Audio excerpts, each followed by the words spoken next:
Fara Gumbo kwa kunikaribisha.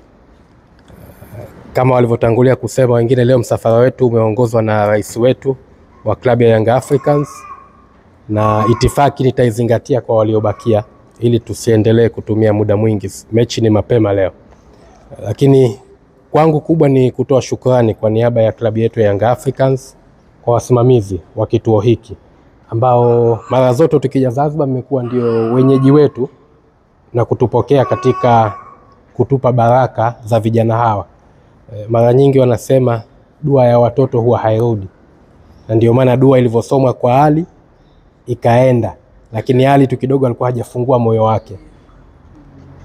Kwa hiyo mara hii mkimsomea, mumsomee pia afungue moyo, dua ikae zaidi kwake yeye mwenyewe. Lakini kama kawaida tunakuwa tunaiombea na timu yetu ya Young Africans tunapokuja kucheza hapa, na baraka tunakuwa tunaziona. Zanzibar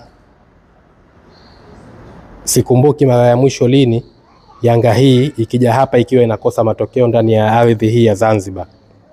Kwa hiyo na leo tuweke dua zetu, tuweke dua yetu kali zaidi ili tuweze kufanikiwa katika kuianza safari yetu ya mechi yetu ya kwanza ya hatua za makundi za kombe la klabu bingwa Afrika.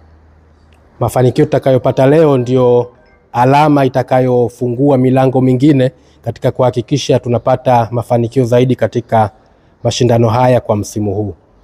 Kwa hiyo kwa niaba ya klabu ya Young Africans tunawashukuru kwa kushirikiana na wenzetu wa GSM Foundation, na tunawaahidi kama ilivyo kawaida tukija Zanzibar basi tutakuwa tunafika siku zote hapa, na baada ya hayo tuendelee na ratiba zinazofuata na kupata ile dua yetu. Assalamu alaikum.